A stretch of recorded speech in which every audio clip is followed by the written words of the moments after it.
الحمد لله وحده والصلاة والسلام على من لا نبي بعده أما بعد أعوذ بالله من الشيطان الرجيم بسم الله الرحمن الرحيم الحمد لله رب العالمين الرحمن الرحيم مالك يوم الدين إياك نعبد وإياك نستعين اهدنا الصراط المستقيم صراط الذين أنعمت عليهم غير المغضوب عليهم ولا الضالين آمین صدق اللہ العظیم۔ یہ جو ہمارے سامنے کتاب ہے یہ اللہ کا کلام ہے، نام اس کا قرآن مجید ہے۔ اللہ تعالیٰ کی طرف سے نازل ہوا، جبرائیل علیہ السلام لے کر کے آئے اور نبی اکرم صلی اللہ علیہ وسلم کے قلب مبارک کے اوپر اس کو نازل فرمایا گیا۔ اللہ کے رسول صلی اللہ علیہ وسلم نے پھر صحابہ کے سامنے تلاوت کر کے اس کو سنایا، اور پھر نسل در نسل علماء کا ایک سلسلہ ہے، علماء کا، اولیاء کا، صلحاء کا، کہ یہ قرآن مجید آج لاکھوں کروڑوں سینوں میں حفظ کی شکل میں موجود ہے، اور قیامت تک یہ اسی طریقے سے رہے گا، اور ہم تک بھی اسی شکل میں پہنچا ہے۔ چند ایک باتوں کو یاد رکھنا ضروری ہے، وہ یہ اللہ کا کلام ہے، وحی کے ذریعے سے نازل ہوا ہے۔ تو سب سے پہلے ہمیں یہ پتہ ہونا چاہیے کہ وحی کیا ہے۔ اگر ہم سے کوئی غیر مسلم پوچھ لے کہ اللہ کا کلام کیسے نازل ہوا، تو آپ کہیں گے وحی کے ذریعے۔ وہ کہے گا وحی کیا ہے، تو آپ کے اس کا کوئی جواب ہے؟ ہمارے پاس اس کا جواب ہونا چاہیے نا۔ دیکھیں، یہ بات یاد رکھیں کہ اللہ تعالیٰ نے انسان کو دنیا میں آزمائش کے لیے بھیجا ہے۔ آزمائش کا مطلب یہ ہے کہ انسان اس دنیا میں رہ کر اللہ تعالیٰ کو راضی کرتے ہوئے زندگی گزارے۔ اس کے لیے اس کو ضرورت اس بات کی ہے کہ اس دنیا کے اندر جو کچھ اللہ تعالیٰ نے پیدا کیا ہے، کیونکہ دنیا جو کچھ بھی ہے انسان کے لیے ہے، تو انسان کو سب سے پہلے تو یہ پتہ ہونا چاہیے کہ اس دنیا کی کون کون سی چیزیں ہیں جن کو استعمال کرنا چاہیے، اور ان کے کیا کیا خاصیت ہیں، اور کون سی چیزیں میرے لیے مفید ہیں اور کون سی چیزیں میرے لیے نقصان دہ ہیں۔ دوسرا علم اس کو اس بات کا ہونا چاہیے کہ ان دنیاوی چیزوں کو اور اس دنیا کو اپنے حق میں استعمال کرتے ہوئے میں اللہ تعالیٰ کے سامنے کیسے زندگی گزاروں جو اللہ تعالیٰ مجھ سے راضی ہو۔ کون سے اعمال ایسے ہوں گے جن کو کرنے سے اللہ راضی ہوگا، اور کون سے کام ایسے ہوں گے جن کو کرنے سے اللہ ناراض ہوگا۔ کون سی باتیں ایسی ہیں جو اللہ کو پسند ہیں، اور کون سی باتیں ایسی ہیں جو اللہ کو ناپسند ہیں۔ ان دونوں ہی باتوں پر عمل کرنے کے لیے انسان کو ضرورت ہے علم کی۔ کس چیز کی ضرورت ہے بھائی؟ علم کی۔ اور انسان کو علم حاصل کرنے کے لیے اللہ تعالیٰ نے 3 راستے دے دیے۔ کتنے راستے دے دیے؟ 3۔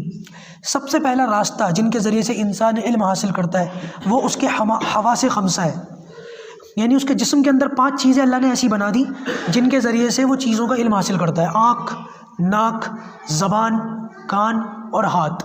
دیکھ کر علم حاصل کرتا ہے، سونگھ کر علم حاصل کرتا ہے، چکھ کر علم حاصل کرتا ہے، سن کر علم حاصل کرتا ہے، اور چھو کر علم حاصل کرتا ہے۔ ٹھیک ہے نا۔ دوسرا راستہ جو اللہ تعالیٰ نے علم حاصل کرنے کا دیا وہ ہے عقل، جو ان 5 سے اوپر ہے۔ عقل کسی چیز کے بارے میں غور و فکر کر کے اس کو پہچانتا ہے، اس کا علم حاصل کرتا ہے۔ اور تیسرا جو ان دونوں سے اوپر ہے وہ ہے وحی کا سلسلہ۔ اب ان تینوں کو سمجھیں۔ ان تینوں کی ترتیب یہ ہے کہ بندہ ان کو استعمال کر کے کس طریقے سے علم حاصل کرتا ہے۔ مان لیجیے ایک دیوار ہے، اب ایگزامپل کے طور پر امیجن کیجیے ایک دیوار ہے آپ کے سامنے۔ اب اگر کوئی آپ سے پوچھے کہ اس دیوار کا رنگ کیا ہے، تو اب یہاں پر آپ عقل استعمال نہیں کریں گے، عقل کی ضرورت بھی نہیں ہے۔ اب آپ کو دیوار کا رنگ معلوم کرنے کے لیے اس کا دیکھ لینا کافی ہے۔ کوئی آپ سے یہ کہے بھائی آنکھیں بند کرو اور دیوار پر ہاتھ رکھ کے بتاؤ اس کا کیا کلر ہے، تو یہاں پر عقل آپ کا ساتھ دے گی؟ نہیں دے گی، بلکہ آپ کو کس چیز کے ذریعے سے دیوار کا رنگ معلوم کرنا پڑے گا؟ آنکھوں کے ذریعے سے۔ اب پتہ یہ چلا کہ انسان کی آنکھ، کان، زبان، ناک اور اس کے ہاتھ، اس کے ذریعے سے اس کا کچھ چیزوں کا اس کو علم حاصل ہو جاتا ہے۔ لیکن یہ چیزیں بھی ایک جگہ جا کر رک جاتی ہیں۔ جہاں یہ جا کر رک جاتی ہیں وہاں عقل کام دیتی ہے۔ مثال کے طور پر کوئی اگر آپ سے یہ کہے بھائی اپنی ناک کو، اپنے کان کو، اپنی آنکھ کو، اپنی زبان کو استعمال کر کے ذرا بتاؤ کہ اس دیوار کا بنانے والا کون تھا، اس کا نام کیا تھا، وہ کہاں سے آیا تھا۔ اب یہاں پر آپ چکر تو نہیں بتا زبان لگاؤ دیوار پر کہ میں چکے بتاؤں ذرا ٹیسٹ کر کے کہ اس کا بنانے والا کون تھا، کاریگر، مستری، یا آپ آنکھوں کے ذریعے سے دیوار کو دیکھ کے اس کے مستری کا نام بتائیں۔ نہیں، اب یہاں پر آپ کو عقل کام دے گی۔ اب آپ عقل چلاؤ گے، دماغ لگاؤ گے، ڈھونڈو گے کہ وہ کہاں سے آیا تھا، کیا اس کا نام تھا، کیا اس کی عمر تھی، کیا اس کا تجربہ تھا، اور عقل کو استعمال کر کے اب آپ اس کو جو ہے بنانے والے کا نام بتا دو گے۔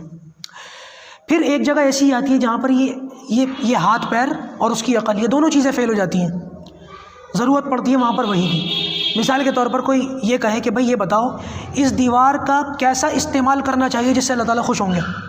خانہ کعبہ کی دیوار ہے کہ نہیں ہے؟ اور جب مینا کے اندر پتھر مارتے ہیں شیطانوں کو، وہ بھی تو دیوار ہی ہے نا. تو ایک دیوار کا آپ طواف کرتے ہیں اور ایک دیوار کو پتھر مارتے ہیں. بلکہ بعض کنکری مارنے والوں کو تو ہم نے دیکھا وہ جوش میں آ جاتے ہیں اور نہ جانے کیا کیا زبان سے نکالتے ہیں کنکری مار. کبھی وہ بڑا پتھر مار دیتے ہیں، کبھی کوئی جوتا مار دیتا ہے. کنکری مارنے والے بعد حجاج کرام ایسے بھی ہوتے ہیں. تو اب اس دیوار کے استعمال کا کون سا طریقہ صحیح ہے اور کون سا طریقہ غلط ہے، یہ کیسے پتہ چلتا ہے؟ یہ پتہ چلتا ہے وحی کے ذریعے سے. اور وحی کا طریقہ کیا ہے کہ اللہ تبارک و تعالیٰ اپنے بندوں میں سے کچھ لوگوں کو چن لیتا ہے جن کو پیغمبر کہا جاتا ہے. یاد رکھیے گا کہ پیغمبر اللہ تعالیٰ کے فضل سے ہی بنتے ہیں. کوئی بندہ اپنی کوشش سے، اپنے تجربے سے اور اپنی محنتوں سے نبی نہیں بن سکتا، پیغمبر نہیں بن سکتا. اللہ تعالیٰ جس پر اپنا خاص فضل فرماتے ہیں اسی کو پیغمبری عطا فرماتے ہیں. اور پھر اس پیغمبر کے دل پر اللہ تعالیٰ اپنا ایک کلام نازل فرماتے ہیں فرشتوں کے ذریعے سے. بعض مرتبہ فرشتے بھی نہیں ہوتے بلکہ اللہ تعالیٰ خود، جیسے معراج میں ہوا اللہ تعالیٰ نے خود بات فرمائی اللہ کے رسول سے، اور براہ راست اللہ تعالیٰ نے پیغمبر کے دل پر ایک کلام اتار دیا. پھر وہ پیغمبر امت کو آ کر کے وہ کلام سناتے جس کے ذریعے سے امت اگر مانتی ہے تو پھر اس کو ہدایت ملتی ہے اور سیدھے راستے کی اس کو جو ہے سیدھے راستے کی اس کو ہدایت ملتی ہے. اور وہ پیغمبر کی بات سن کر اللہ تعالیٰ کی جانب جو ہے اس کا رخ ہو جاتا ہے. تو ان باتوں سے آپ کو پتہ چل گیا ہوگا کہ وحی کی اہمیت کتنی ہے. جہاں پر ہمارے ہاتھ پیر کام دیتے ہیں وہاں تک انسان اپنے ہاتھ پیروں سے کام کرے، اور جہاں ہاتھ پیروں کی بات ختم ہو جاتی ہے وہاں انسان کی جو عقل ہے وہ کام دیتی ہے. اور پھر عقل کے بعد اگر کہیں انسان کی عقل بھی ختم ہو جائے تو پتہ چلا پھر وہاں سے انسان کی جو ضرورت پوری ہوتی ہے وہ وحی کے ذریعے سے ہوتی ہے. اس سے یہ بھی پتہ چل گیا کہ عقل کے ذریعے سے اور ہاتھ پیروں کے ذریعے سے انسان سارے علم حاصل نہیں کر سکتا، سارے علوم حاصل نہیں کر سکتا. کچھ علوم ایسے ہیں جن کو حاصل کرنا واجب ہے، اور ان واجب علوم کو حاصل کرنے کے لیے بندہ وحی کا محتاج ہے، دوسرے کوئی راستہ اس کے پاس نہیں ہے. انشاءاللہ اس سے آگے کی جو بات ہے وہ کل کی نشست میں عرض کی جائے گی. اللہ تعالیٰ ہم کو عمل کی توفیق عطا فرمائے.